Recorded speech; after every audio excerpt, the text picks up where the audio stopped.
Action. Making more money is not going to solve it. Look at me. Look at me.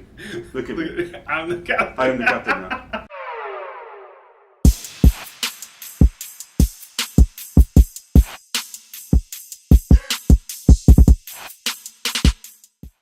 Making more money is not going to solve your budget issues. Well, why not? Because essentially what we found in working with all my clients over the years is even if you get more money, it comes down to the habits of maximizing your cash flow and then figuring out what you're going to do once you have that cash flow. What is cash flow? So cash flow to me is essentially what's coming in from your employer. So, a lot of us have things like 401k benefits, healthcare deductions, of course taxes come out. So then what actually hits your bank account and then you can use to go, run your life, that's what I call cash flow. So what I want to help my clients do is see if we can grow that number, either by earning more income, where we're strategic with it, or if we're being really smart with, some of those deductions and things from our employer. Okay. No matter how much money I make, I should still budget. Exactly. Yeah, when I talk to clients, jokingly, a lot of them say, what would help my budget the most is if I just had more money, right? But it doesn't get to the heart of the issue of how are we handling the money that we do have. When I talk about maximizing our cash flow, we obviously want to be smart and say, are there some creative ways that we can increase the amount of take home? But some of the things we'll talk about on future episodes is once you actually have the money, how do you budget it and divvy it up? So today what I want to talk about is just a few kind of neat ideas about how to increase or essentially become more effective with your cash flow that you do bring home. All right, lay it on me. I want to be more effective with my cash flow. Well, one of the first things that I would talk about with my clients is, do you get a refund at tax time? So if you're getting a refund at tax time, that means that you're essentially giving the government a loan for 12 months, and they're giving you your money back with 0% interest. Now, of course, when you work with an accountant or CPA, they're going to make sure that they get you as many deductions as possible, which it's great. That's the point for their job. My job is to help you be as effective as possible with those dollars for a longer time frame. It's not just this year, it's 40 or 50 years. So one of the things I've found is we can look at your withholdings and your paycheck, and if you're getting a $3,000, $4,000, $5,000 tax return, adjust your withholdings. Maybe you'll be right on the line, or maybe you'll get just $1,000 back. But imagine if you had an extra $200 or $300 a month every month. That's usually what I found helps a lot of our clients with their budgeting. So when I was working paycheck to paycheck,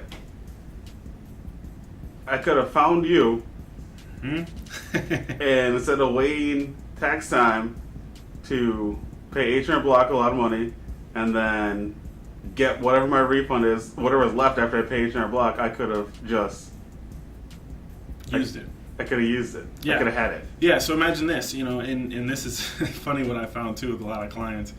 They'll get that refund, say it's $3,600, and what do we tend to do with it? We spend it. We buy a car. I think I bought 2 cars off tax refunds. Bingo. Down payment on a car, yep. Or a trip to Mexico. Not yet. Or unfortunately, what I found for a lot of our clients that are coming out of school with student loan debt is that tax refund is going right to student loans, like immediately. So they don't even get a tax refund. So they've had a lower cash flow for 12 months, and then the government snatches it away anyways. Whereas, what if you would have adjusted your withholdings, maybe had a little bit extra money every month, paid those student loans on time, and then still had a little bit left over for yourself? I think for a lot of people that would have been amazing. Yeah. So, let's talk about direct deposit. Sure. Direct deposit. Unfortunately, a lot of our clients that I've talked to, they're still not getting direct deposit. They're getting a check, they're going and they're cashing that check, and that's costing them a ton in fees. And some of these check cashing places are 3%, 4%, 5%. So if you've got a $1,000 check and you're paying 3%, 4%, 5%, there's a huge chunk that's going away right away. If you're doing that twice a month, it's starting to get pretty expensive. So things like prepaid debit cards and these cash checking agencies, they're not bad in a pinch. But one of the things you should look at is direct deposit. for a couple reasons. Number one, it's cheaper for your employer. Instead of them printing paper, cutting checks, mailing it to you and all the other employees, they actually just direct deposit it. So if your major employer saves a little bit of money on every single employee, you would hope that those savings kind of go down to you, right? The other big thing is efficiency for your own planning. So again, one of the things we'll talk about in future budgeting episodes is how can you be as smart and strategic as possible with what you're doing. Well, if we have, say, 2 checking accounts and we direct deposit half of our check into each, one of them can pay of our, all of our bills, and the other one can be for some of our spending, for example. What I recommend is actually 3. I call it the Flex-Flow Money Plan, and we'll have 3 different accounts to manage with your budget plan. But imagine, every 2 weeks or whatever your deposit schedule is, it gets direct deposited into those 3 accounts. Now you don't have to hassle or worry about it anymore. It's just there, and you're ready to go.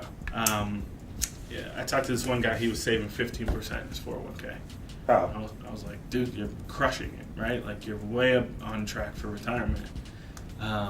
But if you feel broke every month and these student loans are getting at you and you want to be more smart about your money, just do 10%. You're only getting a 3% match.